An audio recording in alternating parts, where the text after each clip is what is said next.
This is Nick. This is Jack. And this is Snacks Daily. It's Tuesday, October 27th. One video, 2 stories, 3 minutes, and 2 best buddies from college. First story, we got Dunkin. Jack, more culotta. They want to go private, apparently. Our second story is the big banks with the big fees. Also, we didn't get the memo. Same shirt, same color. Love the gray. It looks great on you. Let's hit this, Nick. For our first story, Jack, Dunkin has confirmed that a private equity company called Inspire Brands has approached them to take them private. Nick, they're not just buying like a large, regular, and a small. They're buying every branch of Dunkin' Donuts and all the outstanding stock for $9 billion. That's how it works. So Dunkin' stock jumped 16% yesterday to get very close to that $9 billion acquisition deal price. Chances are you've never heard of Inspire Brands, the PE firm, but you've definitely heard of the restaurants. Jack, these guys have bought up like every single meat chain I can think of. They got Arby's, they've got Jimmy John's, they got Buffalo Wild Wings. They don't look at restaurants' revenues. They look at restaurants' cholesterol levels.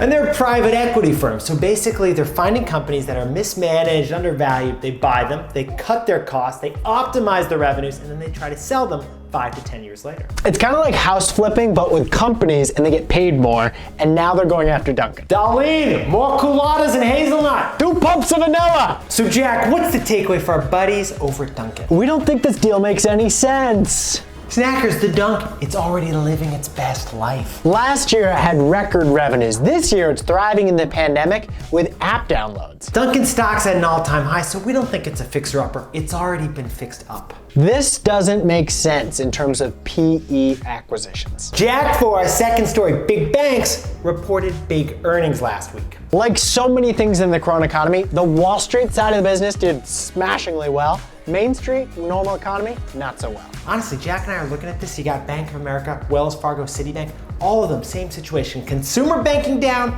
trading revenues up. Lower interest rates and COVID are squeezing big banks' profits, so big banks are squeezing us. Jack, the offense. Higher fees. Jack, the victims. You and me's. Snackers, Americans are paying record high overdraft, ATM, and account fees right now. And then we're getting the lowest interest rates like ever because of low interest rates. So Jack, what's the takeaway for our buddies over at the big banks? Big banks' retail numbers, they reflect the real economy. Snackers, the CARES Act over the summer provided stimulus that helped fill a hole in the current economy. $600 extra bucks a week for unemployment. It was pretty nice, but that all ran out in July. So now the consumer's suffering, and that means the consumer banking industry is suffering. And without another stimulus package, it could take 2 years for the economy to get back to the pre-COVID level. Until then, banks are getting squeezed, so they're squeezing you. Nick, you could have texted me you were wearing gray. I thought the short sleeve, long sleeve thing, I thought we could play off that. True, we do have some difference. Snackers,